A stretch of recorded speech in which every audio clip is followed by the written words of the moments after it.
ദിഗ്വിജയം പൂർത്തിയാക്കി ശശി തരൂർ മടങ്ങിയെത്തി.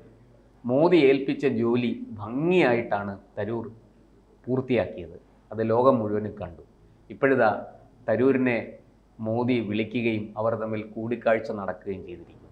എന്തെങ്കിലും അത്ഭുതം അല്ലെങ്കിൽ ഒരു ആശ്ചര്യപ്പെടുത്തുന്ന ഞെട്ടിക്കുന്ന ഒരു വാർത്ത, സന്തോഷ വാർത്ത പുറത്തു വരാനുണ്ടോ? തരൂരിന് ഏതെങ്കിലും ഉന്നതമായ ഒരു പദവി നരേന്ദ്രമോദി നൽകുമോ? ഈ ചോദ്യമാണ് ഇപ്പോൾ ഉയരുന്നത്. എന്താണ് ശ്രീജിത്ത് ഈ വിഷയത്തിൽ നമുക്ക് പറയാൻ സാധിക്കുക?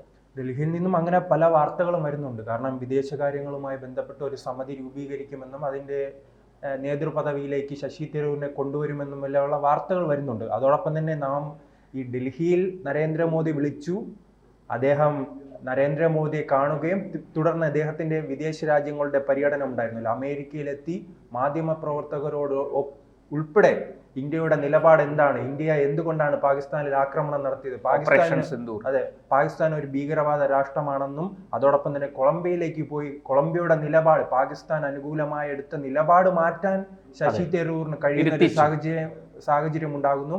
ആ തരത്തിൽ അദ്ദേഹമായിരുന്നു പ്രത്യേകിച്ചല്ലേ താരം. ഈ വിദേശ പര്യടന സംഘത്തിലെ ഒരു പ്രധാന താരമായി മിന്നിത്തിളങ്ങിയത് തരൂരാണ്. കാരണം ഈ കോൺഗ്രസിലെയും BJP-യിലെയും എല്ലാം മുതിർന്ന നേതാക്കളും മറ്റ് പ്രതിപക്ഷ പാർട്ടികളിലെ മുതിർന്ന നേതാക്കളും യുവാക്കളും വനിതകളും കനിമൊഴി അടക്കമുള്ള ബ്രിട്ടാസ് അടക്കമുള്ള എല്ലാ നേതാക്കളും ഉണ്ട്.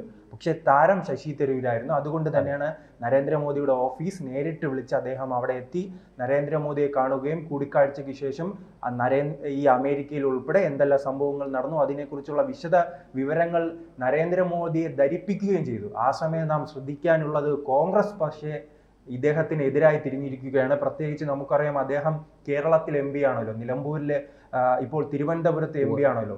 ആ തിരുവനന്തപുരത്ത് MP തന്നെ നിലമ്പൂരിൽ ഏറ്റവും പ്രധാനപ്പെട്ട ഒരു തിരഞ്ഞെടുപ്പ് നടക്കുമ്പോൾ അദ്ദേഹത്തെ അവിടെ അടുപ്പിക്കുന്നില്ല. അദ്ദേഹത്തിന് വിലക്കാണ്.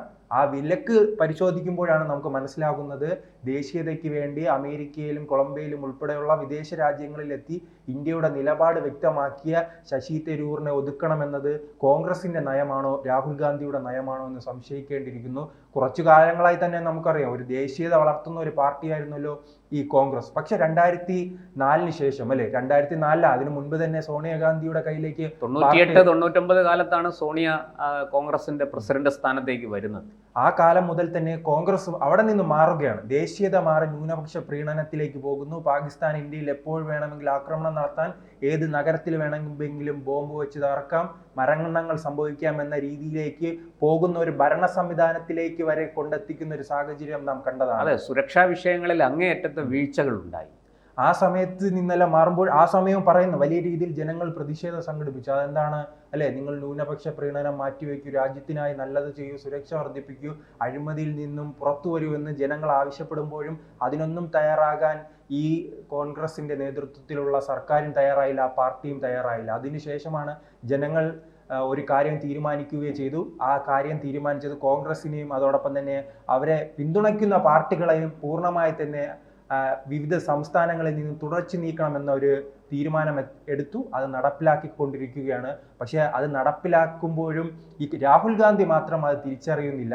അദ്ദേഹം ഇപ്പോഴും ആ ന്യൂനപക്ഷ പ്രീണനം നടത്തിക്കൊണ്ടിരിക്കുന്നു. അതിൻ്റെ ഏറ്റവും അവസാനത്തെ ഉദാഹരണമാണ് ഇദ്ദേഹത്തെ വേട്ടയാടുന്നത്. ശശി തരൂർ എന്ന 2009 മുതൽ തിരുവനന്തപുരത്ത് നിന്നും വിജയിച്ചു വരുന്ന ഒരു MP-യെ ഇങ്ങനെ നിരന്തരം വേട്ടയാടുകയാണ്.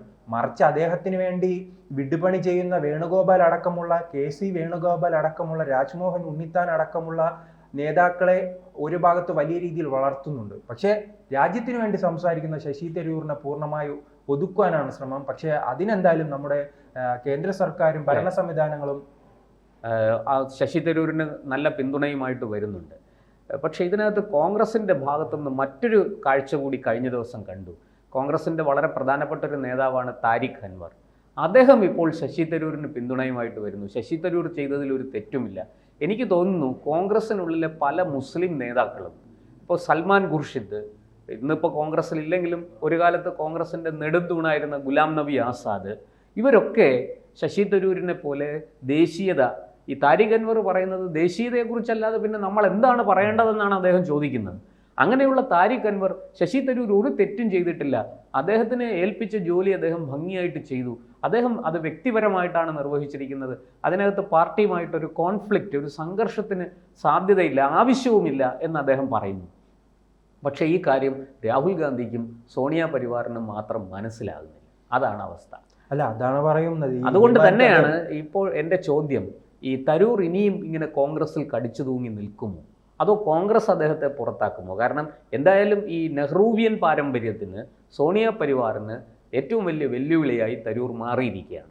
അതുകൊണ്ട് തന്നെ അവർ തരൂരിനെ ഏത് വിധേനയും ഈ ഒതുക്കാൻ ശ്രമിച്ചാൽ, അടയ്ക്കയാണെങ്കിൽ മടിയിൽ വയ്ക്കാം, അടയ്ക്ക മരമായാൽ എന്ത് ചെയ്യും എന്നൊരു പഴഞ്ചൊല്ലുണ്ട്.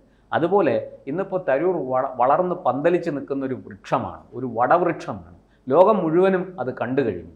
അങ്ങനെ ഒരു വടവൃക്ഷത്തെ ഇനി എത്ര നാൾ ഒതുക്കി വെക്കാൻ പറ്റും കോൺഗ്രസ്സിന്? അല്ല, കോൺഗ്രസിനും അതോടൊപ്പം തന്നെ സോണിയ കുടുംബത്തിനും നെഹ്റു കുടുംബത്തിനൊന്നും ഇത് ആദ്യത്തെ സംഭവമല്ല. കാരണം ഈ നരസിംഹറാവുമായി ബന്ധപ്പെട്ട് തന്നെ നാം അത് കണ്ടിട്ടുണ്ട്. അദ്ദേഹത്തിന്റെ മൃതദേഹം പോലും ഈ AICCയുടെ ഓഫീസിൽ സമീപം പോലും എത്തിക്കാൻ കഴിയാത്തൊരു പാർട്ടിയാണ്. അതുകൊണ്ട് ഈ കോൺഗ്രസിനെ, ഈ ശശി തരൂരിനെ അവർ വളരെ പുഷ്പം പോലെ തന്നെ പുറത്താക്കാനുള്ള സാധ്യതയാണ് ഉള്ളത്. കാരണം അല്ല, അങ്ങനെ പുറത്തു കളഞ്ഞാൽ അത് തരൂരിനൊരു വലിയ അനുഗ്രഹമാണ്. BJP അദ്ദേഹത്തെ, ഈ കേന്ദ്ര സർക്കാർ അദ്ദേഹത്തെ ഒരു ഉന്നതമായ പദവിയിൽ അദ്ദേഹത്തെ കൊണ്ടിരുത്തും എന്നുള്ളത് ഒരു പക്ഷേ ഏതെങ്കിലും വളരെ പ്രധാനപ്പെട്ട ഒരു സംസ്ഥാനത്തിൻ്റെ ഗവർണറോ അല്ലെങ്കിൽ കേന്ദ്ര മന്ത്രിസഭയിൽ ഉൾപ്പെടുത്തുകയോ അങ്ങനെ എന്ത് വേണമെങ്കിലും ചെയ്യാം.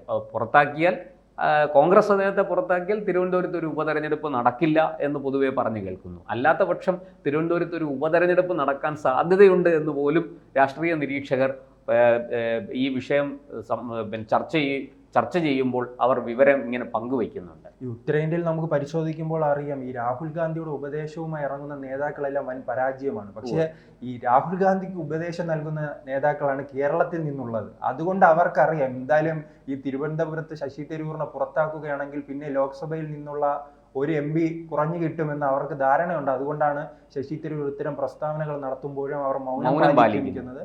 അത് കൃത്യമായി തന്നെ അറിയാം. ശശി തരൂർ അല്ലാതെ മറ്റൊരാൾ തിരുവനന്തപുരത്ത് മത്സരിക്കുകയാണെങ്കിൽ കോൺഗ്രസിന് എത്രത്തോളം പിടിച്ചു നിൽക്കാൻ കഴിയുമെന്നത് സംശയമാണ്. കാരണം ശശി തരൂറിന് പോലും കഴിയുന്നില്ല. അദ്ദേഹം വലിയ വെല്ലുവിളിയാണ് BJP ഉയർത്തിയത്. കഴിഞ്ഞ തെരഞ്ഞെടുപ്പിൽ തന്നെ നമുക്ക് അറിയാവുന്നതാണ്. അദ്ദേഹം പരാജയം മണക്കുന്ന സാഹചര്യം ഉണ്ടായിരുന്നു. പിന്നീട് അവസാന ഘട്ടത്തിൽ ഇദ്ദേഹത്തിന് ചില തന്ത്രങ്ങളെല്ലാം അറിയാലോ. ഏത് മതസംഘടനയെ, ഏത് ജാതി സംഘടനയെ, ഏത് മിഡിൽ ക്ലാസിനെ എല്ലാം കൃത്യമായി വോട്ടിന് വേണ്ടി ഉപയോഗപ്പെടുത്താം, ഏത് നേതാക്കളെ ഉപയോഗപ്പെടുത്താം, ഏത് സാമുദായ സംഘടനയുടെ നേതാക്കളെ ഉപയോഗപ്പെടുത്താമെന്ന് കൃത്യമായ ധാരണയുള്ള ഒരു നേതാവാണ് ശശി തരൂർ. അപ്പോൾ അദ്ദേഹത്തിന് പകരമായി മറ്റാരെങ്കിലും ഇവിടെ മത്സരിക്കാൻ വന്നാൽ പണ്ട് ഈ പ്രതാപനെ മാറ്റി K മുരളീധരൻ വന്നതുപോലെ ആയിരിക്കും. കാരണം വേർപ്പെല്ലാം തുടച്ച് മത്സരിക്കാൻ ഇറക്കും, പക്ഷെ കൊണ്ടുപോകുന്നത് BJP ആയിരിക്കും. ആ രീതിയിലേക്കുള്ള ഫലം വരുമ്പോൾ വിയർക്കും, അന്ന് വിയർപ്പ് തുടയ്ക്കാൻ ആരും കാണുകയില്ല. ആ രീതിയിലേക്ക് മാറാം. അതുകൊണ്ടാണ് നരേന്ദ്രമോദിയുമായി ഇത്തരം കൂടിക്കാഴ്ച നടത്തിയിട്ടും കോൺഗ്രസ് മൗനം പാലിക്കുന്നത്. ആ കൂടിക്കാഴ്ചയിൽ എന്തായാലും അത്ഭുതം തന്നെ പ്രതീക്ഷിക്കാം. അദ്ദേഹത്തിന് ഇനി എത്ര നാൾ അവിടെ ഇങ്ങനെ ഒരു MP ആയി മാത്രം ചുരുങ്ങി നിൽക്കാൻ കഴിയുമെന്നുള്ള കാര്യം സംശയമാണ്. കൂടുതൽ വാർത്തകളും വിശേഷങ്ങളും നിങ്ങളിലേക്ക് എത്താൻ ABC മലയാളം സബ്സ്ക്രൈബ് ചെയ്യുക, ബെൽ ബട്ടണും അമർത്തുക.